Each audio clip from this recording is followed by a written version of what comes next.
오늘 이 아침 주님께서 주시는 말씀은 여호수아서 14장 1절에서 5절까지의 말씀입니다. 구약 340페이지. 오늘 이 말씀으로 하나님의 기업이라고 하는 제목으로 말씀 전할 때 성령이 역사하는 귀한 은혜의 시간이 되시기를 간절히 기도합니다. 성도 여러분께서는 행복의 비결이 무엇이라고 생각하십니까? 러시아의 작가이며 세계적인 소설가 톨스토이는 이렇게 말했습니다. 세상에서 가장 중요한 때는 바로 지금이고 가장 중요한 사람은 지금 함께 있는 사람이며 가장 중요한 일은 지금 내가 하고 있는 일이다. 그렇습니다. 저도 동의를 하면서 이 말에 저는 한 가지를 덧붙이고 싶습니다. 세상에서 가장 소중한 것은 지금 내가 가지고 있는 것이다. 대부분의 사람들은 자신이 가지고 있는 것이 무엇인지 잘 알지 못합니다. 잘 모를 뿐만 아니라 알아도 별로 감사함을 모른 채 살아갑니다. 그러면서 항상 나는 없다고만 늘 투정을 하지요. 늘 부족하다고만 생각합니다. 정말 나는 다른 사람보다 적게 가졌을까요? 그렇다면 실제로 내가 적게 가졌기 때문에 불행한 것일까요? 미국의 시인 에머슨은 내 안에 있는 것이 내 밖에 있는 것보다 크다고 했습니다. 성도 여러분, 우리는 그동안 여호수아와 함께 가나안 정복에 참여를 했었습니다. 여호수아 13장부터는 땅 분배가 시작이 되었습니다. 그동안 이스라엘 백성들은 홍해를 건너서 40년 동안에 걸쳐서 광야를 지났습니다. 가나안 땅을 차지하기 위해서 그들은 가나안 족속과 생사를 건 전쟁을 해야만 했습니다. 그 땅에 뿌리를 내리고 살기 위해서였습니다. 그것이 바로 땅 분배입니다. 이스라엘 백성은 오직 이 목적으로 살아왔습니다. 여호수아 말씀 안에서도 그 분량이 제일 많습니다. 가나안 전쟁 준비가 1장에서 5장까지 총 5장입니다. 그리고 전쟁이 6장에서부터 시작해서 12장으로 총 6장이지만은 땅 분배는 13장에서 21장까지입니다. 총 9장이죠. 그렇다면 왜 이렇게 많은지 알고 계십니까? 이스라엘 백성이 약속의 땅에 사는 것이 바로 하나님의 뜻이기 때문입니다. 땅 분배의 원칙은 이스라엘 백성이 모두 다 받았다는 것입니다. 어른도 아이도 남자도 여자도 전쟁에 나가 싸운 군인도 전쟁에 나가지 않은 노인들도 다 땅을 받았습니다. 각 지파가 받은 땅의 위치나 크기는 다르지만은 모두 받았습니다. 그 중에서 레위 지파는 땅을 받지 않았습니다. 하나님을 예배하고 율법을 가르치는 것이 그들의 일이었습니다. 레위 지파의 기업은 하나님이었습니다. 그 외의 지파는 다 땅을 받았죠. 우선 유다 지파는 가장 가운데 있는 땅을 받았습니다. 그 중심에 예루살렘이 있습니다. 단 지파는 바닷가에 위치한 땅을 받았습니다. 그래서 주로 블레셋과 상대해야 하는 역할을 했습니다. 베냐민 지파는 예루살렘 근처의 땅을 받았습니다. 작지만은 예루살렘과 아주 가까웠습니다. 납달리, 아셀, 서불론, 이사갈, 이 네 지파는 갈릴리 호수의 주변의 땅을 받았습니다. 이들이 받은 땅은 당시 북쪽에 있던 소외된 지역이었지만은 비옥할 뿐 아니라 훗날 예수님께서 활동을 아주 왕성하게 했던 곳이기도 합니다. 요셉의 아들 에브라임과 므낫세는 북쪽의 사마리아 지역의 나라니 북쪽의 사마리아 지역에 분배를 받았습니다. 이곳은 북부의 중심 지역에 해당되는데 나중에 북왕국 이스라엘을 이루게 됩니다. 시므온 지파는 이스라엘 남부에 있는 광야 지역을 받았습니다. 환경은 별로 좋지 않았지만은 가장 넓은 땅으로 오늘날 이스라엘 정부가 이 지역을 개간해서 지금은 사막의 샘이 흐르고 있는 곳이기도 하지요. 민수기 27장을 보면 슬로브닷의 딸들도 땅을 분배받습니다. 이스라엘 계보는 아들에서 아들로 이어집니다. 그런데 슬로브닷에게는 아들이 없고 딸만 있었습니다. 그래서 자칫 잘못했으면 땅을 못 받을 수도 있었습니다. 그때 모세가 듣고 그들에게도 땅을 분배해 주었습니다. 땅은 남자에게만 아니라 모든 이스라엘 백성의 것이기 때문입니다. 여기 아주 중요한 원칙이 하나 있는데요. 땅은 이스라엘 백성이기 때문에 무조건 받는다입니다. 땅을 받은 사람들의 공통점은 그들이 이스라엘 백성이라는 점입니다. 그들 중에는 위험을 무릅쓰고 전쟁에 나간 사람이 있는가 하면은 전쟁이 무서워서 방 안에 꼭 틀어박혀 앉아있던 그러한 어르신들도 있었습니다. 그러나 전쟁에 안 나간다고 땅을 못 받은 사람은 아무도 없었습니다. 그들은 단지 이스라엘 백성이라는 이유로 똑같이 땅을 분배받았습니다. 그런데 왜 이 사실이 중요한지 아십니까? 이것은 세상의 모든 자녀가 부모의 사회적인 신분과 동일시 된다는 사실과 똑같습니다. 예를 들자면 아버지가 대통령이면 딸은 그 대통령의 딸이 됩니다. 아버지가 기업 회장이면 아들도 기업 회장의 아들이 되지요. 그래서 신분이 있는 사람의 자녀라면은 아버지가 가진 그 특권에 동참하게 됩니다. 그들에게 능력이 있어서가 아니라 신분을 가진 사람의 자녀이기 때문에 그렇습니다. 저와 여러분도 똑같습니다. 살아가면서 많은 은혜와 축복을 받습니다. 그 이유가 무엇입니까? 딱 하나입니다. 우리 모두는 똑같은 하나님의 자녀이기 때문이죠. 하나님은 풍성하고 공평하게 우리를 대하십니다. 남과 비교하면 차이가 있지만 하나님 앞에서는 누구나 동일합니다. 가나안의 땅을 분배받은 12지파를 보십시오. 어떤 지파는 산악지역에, 어떤 지역은 들판에, 또 그리고 어떤 지파는 물도 없는 아주 삭막한 사막에 분배를 받았습니다. 그런데 그 어떤 누구도 비교하거나 불평하지 않았습니다. 하나님께서 꼭 우리에게 맡겨주신다고 믿었기 때문입니다. 유목민에게는 광야를 주시고 또 그리고 농사하는 사람들에게는 들을 주시고 인구가 많으면 넓은 땅을, 그리고 인구가 적으면 좁은 땅을 주었습니다. 이처럼 누구에게나 똑같지는 않았지만은 알맞게 주셨습니다. 여러분, 나에게 맞고 내가 할 수 있는 것이 좋은 것이고 알맞은 것입니다. 하나님은 자녀인 우리에게도 가장 좋고 알맞은 것을 주십니다. 우리는 행복하기 위하여 하나님 안에서 누구랑 비교하지 말고 하나님만 바라보며 나아가는 저와 여러분 되시기를 주님의 이름으로 축원드립니다. 땅 분배 두 번째 원칙은 행한 대로 받았다는 것입니다.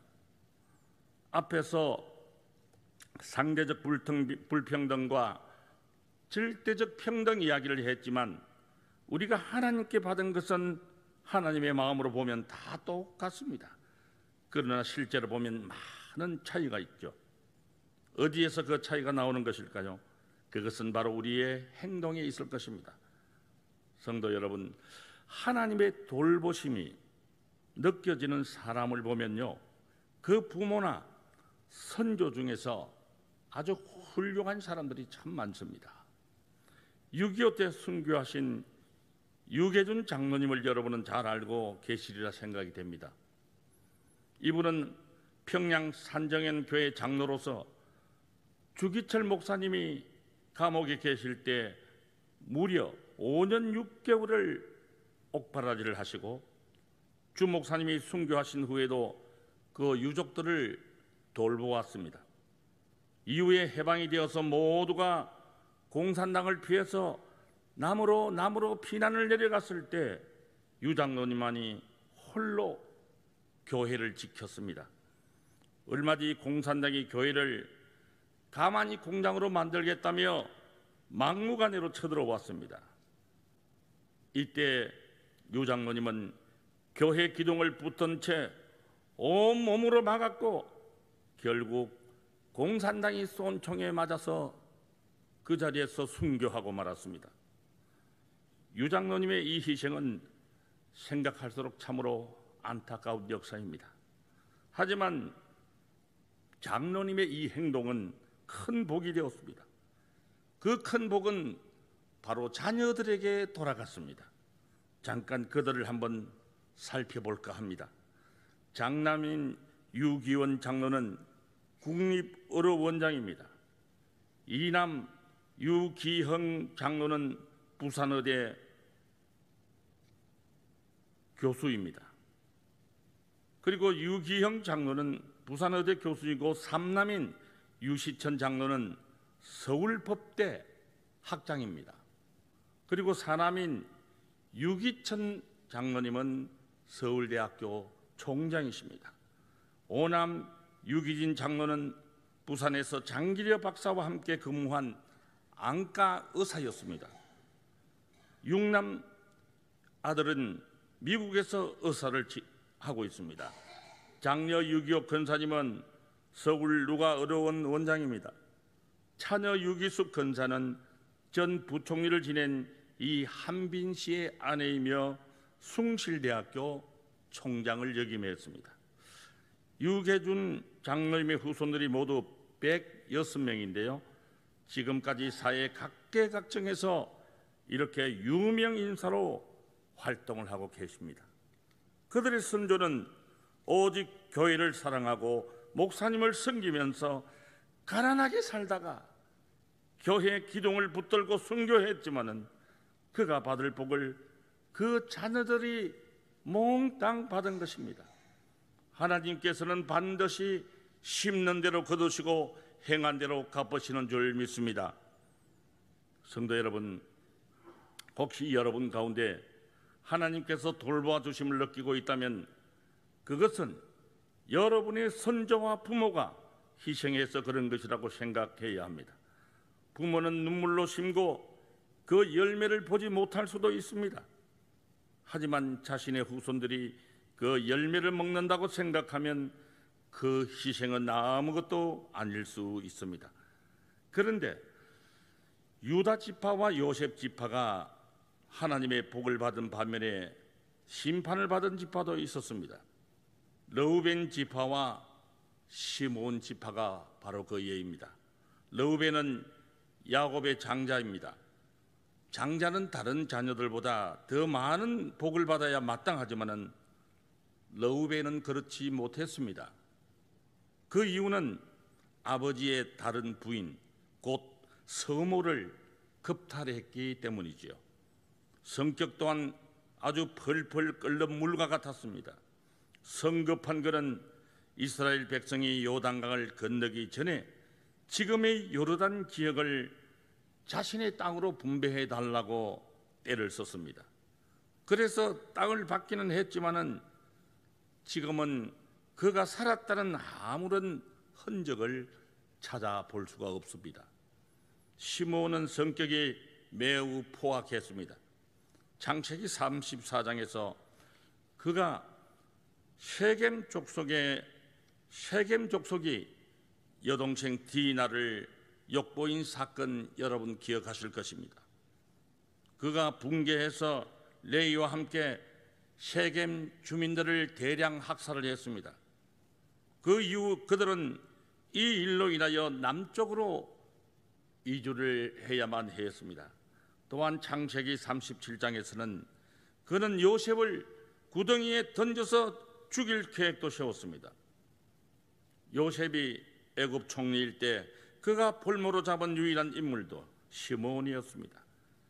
그런데 이 시몬은 회개가 없었습니다. 그래서 그는 야곱의 아들들을 함께 축복할 때 시몬과 레위는 형제요 그들의 칼은 폭력의 도구로다, 이런 말을 들었습니다. 그리고 오늘 하나님은 그 책임을 물어서 시몬 지파를 고통스러운 네게부 사막으로 보내십니다. 이것은 분명한 하나님의 심판인 줄 믿습니다. 우리가 항상 믿음으로 살고 의롭게 살고 말씀대로 살면 하나님은 언제나 우리를 지켜주신다는 것을 깨닫는 이 아침 되시기를 간절히 기도합니다. 마지막으로 땅 분배의 원칙은 제비뽑기였습니다. 하나님은 모든 이스라엘 백성들에게 땅을 다 주셨으나 그들의 행위에 따라 주셨습니다. 그렇다면 여기에서 질문이 하나 나옵니다. 하나님께서 우리의 행위에 따라 주신다면 잘못한 사람들에게는 아무것도 안 주신다는 것입니까? 아니, 그렇다면 죄인들에게는 아무런 희망이 없는 것입니까? 그래서 하나님께서 쓰신 방법이 바로 제비뽑기였습니다. 여호와께서 모세에게 명령하신 대로 그들의 기업을 제비뽑아 9지파와 반 지파에게 주셨으니 14장 2절의 말씀이죠. 여기에 9지파와 반 지파라는 말이 나옵니다. 요단강을 건너기 전에 르우벤, 갓, 므낫세 반 지파는 이미 땅을 분배받았습니다. 그래서 요단강을 넘은 이후에 여호수아가 전쟁을 마치고 보니까 이제 9지파 반이 남은 거예요. 그래서 이들을 모아놓고 제비뽑기를 통해서 땅을 결정한 것입니다. 성경은 이 제비뽑기에 대해서 뽑기는 사람이 뽑으나 결정은 하나님께서 하신다라고 말합니다. 하나님의 결정은 언제나 옳고 은혜롭습니다. 죄인이라고 안 들어주시는 것도 아니고 약하다고 일부러 망하게 하지도 않으십니다. 성도 여러분, 바론 피처 제럴드라고 하는 유럽에 아주 큰 갑부가 있었습니다. 그는 대단한 부자로서 유명한 화가의 그림들을 많이 소장하고 있었습니다. 그에게는 아들이 하나 있었는데요, 어느 날 교통사고로 죽고 말았습니다. 너무 큰 상처를 받은 아버지는 오랫동안 슬퍼하다가 시름시름 앓기만 하다가 죽고 말았습니다. 그가 죽은 후에 그가 남긴 유언장이 공개됩니다. 유언장에는 자기가 소장한 모든 그림을 판매하라고 적혀 있었습니다. 경매하는 날 많은 사람들이 모였습니다. 변호사가 피처 제럴드의 유언장을 읽었습니다. 유언장에는 모든 그림을 팔되 제일 먼저 내 사랑하는 아들이라고 하는 그림을 제일 먼저 팔아야 된다라고 했습니다. 이 그림은 무명 화가가 그린 피처 제럴드의 아들의 초상화였습니다. 그러니까 교통사고로 죽은 아들이죠. 그러다 보니 아무도 그 그림을 사려는 사람이 없었습니다. 그런데 얼마 후에 입찰자가 나타났습니다. 평소 피처 제럴드의 그 아들을 예뻐했던 늙은 하인이었습니다. 그는 1파운드도 안 되는 값으로 그 그림을 샀습니다. 그때 변호사가 유언장을 마저 읽었습니다. 누구든지 내 사랑하는 아들 그림을 사는 사람에게 모든 그림을 다 준다. 저는 이 이야기를 읽으면서 찬찬히 생각을 해보았습니다. 그렇구나. 사랑하는 아들을 가질 사람에게 모든 것을 얻는다. 그렇습니다, 여러분. 사랑하는 하나님의 아들을 소유한 사람이 모든 것을 다 소유합니다. 아들이 있는 자에게는 모든 것이 있습니다. 복이 있습니다. 부와 지혜가 있습니다. 구원과 생명이 있습니다. 누구든지 아들을 가지는 자에게는 모든 것이 있습니다. 이번 한 주간도 사랑하는 하나님의 아들을 가슴속에 소유한 복받는 한 주가 되시기를 간절히 기도합니다.